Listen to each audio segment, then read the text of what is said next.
नमस्कार दोस्तों, स्वागत है आपका हमारे चैनल पर। हाय रे मेरी किस्मत, जो मुझे ऐसा पति मिला।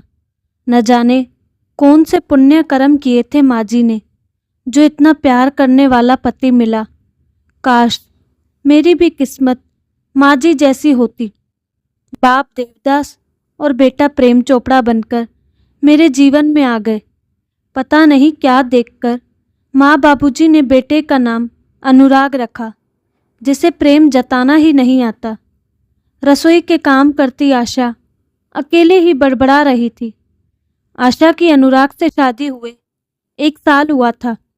आशा ने जैसे ख्वाब अपने होने वाले पति के लिए सजाए थे, अनुराग बिल्कुल उससे अलग था। वो शांत और सौम्य स्वभाव का व्यक्ति था। वहीं आशा को पति रूप में ऐसा व्यक्ति चाहिए था जो सरप्राइज गिफ्ट दे, लॉन्ग ड्राइव पर ले जाए, कभी मूवी तो कभी शॉपिंग, गुलाब के फूलों के साथ आई लव यू भी कहे, और ऑफिस जाते समय उसके गले लगकर किस करके कहे बाय जानू। लेकिन आशा के साथ अनुराग ऐसा कुछ भी नहीं करते थे। उल्टा जब आशा कभी अनुराग को हनी या जानू कहकर प्यार से बुलाती, तो अनुराग तपाक से आशा को टोक देता, ये कहते हुए कि मुझे ये सब पसंद नहीं। आशा कभी बाहर टहलते हुए अगर अनुराग के हाथ में हाथ डालकर चलने लगती, तो भी अनुराग टोकते हुए कहता, क्या कर रही हो, सीधा होकर आराम से चलो, छोड़ो मुझे, वरना खुद भी गिरोगी और मुझे भी गिरा दोगी। ये सब सुनकर आशा का मूड ही ऑफ हो जाता। वो बातों बातों में अनुराग को ताना देते हुए कहती, तुम्हारा नाम अनुराग नहीं, कठोर या काली होना चाहिए था। पता नहीं क्या सोचकर माँ बाबूजी ने तुम्हारा नाम अनुराग रखा। खुद तो अक्ल नाम की चीज ही नहीं है। काश जाकर थोड़ी अक्ल बाबूजी से ही सीख लेते या उधार लेते कि पत्नी के साथ कैसे रहते हैं। किस्मत की धनी तो सासू माँ थी, जो उनके न रहने पर भी बाबूजी का प्यार कम नहीं हुआ। आज भी जन्मदिन से लेकर सालगिरह तक सब याद रखते हैं, लेकिन सबकी किस्मत में ऐसा प्यार कहाँ होता है। आशा के ससुराल में सिर्फ वो, उसके ससुर और पति रहते थे। एक बड़ी ननद थी जिनकी पहले ही शादी हो गई थी। एक ही शहर में होने की वजह से अक्सर उनका आना जाना लगा रहता था। दोपहर के खाने के लिए ससुर जी को आवाज़ लगा रही थी, क्योंकि उनके कमरे में जाने की उसको मनाही थी, और अनुराग कभी भी उनके कमरे में जाते नहीं थे। बहुत बार उसने जानने की कोशिश की, लेकिन किसी ने कुछ बताया नहीं। आशा की आवाज़ सुनकर उसके ससुर जी बाहर आए। उन्होंने आशा से कहा, बहू तुमने खाना खाया? नहीं बाबूजी। ठीक है, जाकर तुम भी खा लो, और खाना लेकर वापस कमरे में चले गए। आशा जी खाना खाकर उसके बाद रसोई का काम समेटकर अपने कमरे में आराम करने चली गई। बेड पर लेटते ही कब उसकी आंख लग गई पता ही नहीं चला। अचानक उसके कानों में उसकी ननद कविता की आवाज़ पड़ी। वो उठकर बाहर आई तो देखा वो रसोई से चाय बनाकर बाबूजी के कमरे की तरफ ले जा रही थी। कविता का ससुराल और मायका दोनों सिर्फ 2 घंटे की दूरी पर था, इसीलिए कविता कभी भी आ जाती थी। आशा को कविता से कभी कोई समस्या नहीं होती थी, क्योंकि कविता उसे बहुत प्यार करती थी। आशा ने जब कविता को बाबूजी के कमरे की तरफ जाते देखा, तो उत्सुकतावश दबे पांव आज वो भी उसके पीछे पीछे चल दी, क्योंकि पूरे 1 साल में आज तक कभी आशा की अपने ससुर जी का कमरा देखने का मौका नहीं मिला। कविता की माँ, चाय लो, देखो कविता आई है। कविता, पता है आज मेरे सामने तुम्हारी माँ आईने में मुस्कुरा रही थी। मैंने बोला बस कुछ दिन और, फिर तो हम साथ बैठकर हंसेंगे।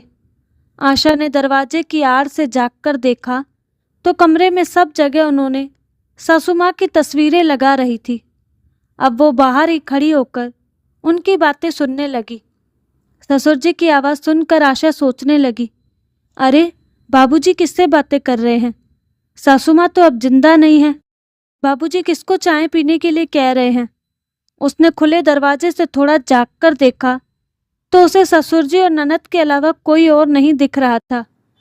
सपने कभी सच होते हैं भला? बाबूजी, सपनों की उम्र आँख खुलने तक की होती है। लगता है आज आपने अपनी दवा नहीं ली, कविता ने कहा। नरेंद्र जी बोले, ठीक है ठीक है, देख अब तू अपनी माँ की तरह शुरू मत हो जाना। मेरी नींद की गोलियां ला, मैं तो सपने देखूंगा और सच भी होने की दुआ मांगता हूँ। मुझे तेरी माँ से अब अपने दिल की हर बात सपने में करनी पड़ती है, क्योंकि अब तो वो सपनों में ही आती है, नाराज होकर मुझसे इतनी दूर जो चली गई। जानती है बिटिया, मैं तो सोचता हूँ कि सपना इतना लंबा चले कि मेरी आँख ही ना खुले और मेरे जीवन में कभी सुबह ही ना हो और मुझे तेरी माँ का हमेशा के लिए साथ मिल जाए। कैसी बातें कर रहे हैं बाबूजी? माँ तो चली गई, लेकिन आप भी चले गए तो हम किसके सहारे रहेंगे? कविता ने रूंधे गले से कहा और उसकी आंखें छलछला गई। तो और क्या कहूँ, मेरी एक गलती ने मेरे बच्चों को बिन माँ का कर दिया, मेरा घर उजाड़ दिया। आज भी उस दिन को जब जब सोचता हूँ तो लगता है कि काश वो बीच में ना आई होती। बस कीजिए बाबूजी, कब तक अपने आप को दोष देते रहेंगे? मैं कभी तेरी माँ को समझ ही नहीं पाया। वो सही राह दिखाती रही और मैं उसे मंदबुद्धि पगली कहता रहा। कविता उनके कमरे से बाहर निकली तो उसने आशा को बातें सुनते देख लिया। आशा कविता को अचानक अपने सामने देखकर अकबका गई।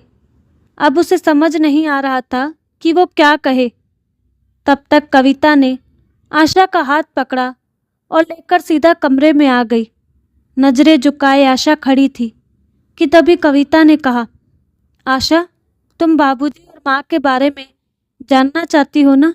तो सुनो, आज तुम ये सच जान ही लो। दरअसल आशा के ससुर जी नरेंद्र जी ने जवानी में कभी भी अपनी पत्नी गौरी जी की इज्जत नहीं की। उनका मानना था कि औरत घर में चूल्हा चौका करते ही अच्छी लगती है। गौरी जी के जीवन में 2 बच्चे जरूर आए, लेकिन वो भी सिर्फ नरेंद्र जी के नशे और शारीरिक जरूरत पूरी करने की आड़ में। बच्चे होने के बाद भी उनका कोई व्यवहार परिवर्तन नहीं हुआ। उल्टा बुरी संगति ने उन्हें घेर लिया। धन और पद के घमंड में चूर नरेंद्र जी को सिर्फ खुद की तारीफ और ज़रूरत पूरी करनी ही अच्छी लगती थी। इस बीच उनकी मुलाकात एक महिला रोहिणी से हुई। रंग रूप में आकर्षक रोहिणी का जादू नरेंद्र जी पर ऐसा चला कि अब तो वो उसके साथ अलग से मकान लेकर महीनों रात दिन गुजारने लगे। घर पर बूले बटके आते, घर खर्च के नाम पर कुछ पैसे देकर छुटकारा पा लेते। गौरी जी जब विरोध करती तो उन्हें बुरी तरह पीटते। एक दिन रोहिणी को नरेंद्र ने किसी आदमी के साथ देखा तो दोनों का बहुत झगड़ा हो गया। रोहिणी ने कहा, मैं तुम्हारी पत्नी नहीं जो तुम इस तरह से मुझसे बात करो, अभी निकलो मेरे घर से। जवाब में नरेंद्र जी ने कहा, ये घर मैंने खरीदा है, ये मेरा घर है, तुम यहाँ से जाओगी, मैं नहीं। समझ में आया? अच्छा, तुम्हारे ना रहने के बाद तो मेरा ही होगा ना। झगड़ा इतना बड़ा कि तभी कमरे में पहले से मौजूद आदमी ने एक लोहे का फूलदान उठाकर नरेंद्र जी की तरफ फेंका। जब तक कोई कुछ समझ पाता, गौरी जी को फूलदान बहुत जोर से लग चुका था, क्योंकि वो उनके सामने आ गई थी। गौरी जी को देखते ही नरेंद्र जी रोने लगे और बोले, अरे पगली, तू यहाँ कैसे और क्यों आई? तुझे यहाँ का पता किसने दिया? गौरी जी ने कहा, मैं पहले से जानती थी। आप ना सही, लेकिन मैं आपको बहुत प्रेम करती थी और हूँ भी। ये ज़रूरी तो नहीं ना कि हमें प्यार के बदले प्यार ही मिले, क्योंकि प्यार में कोई शर्त नहीं होती, इसमें लिया नहीं दिया जाता है। आज अगर आपको कुछ हो जाता तो मैं जी नहीं पाती। आज यहाँ आई क्योंकि अपना अनुराग अस्पताल में भर्ती है, उसको पीलिया हो गया है और मुझे पैसों की सख्त ज़रूरत थी। लेकिन यहाँ आने के बाद झगड़े की आवाज़ आ रही थी।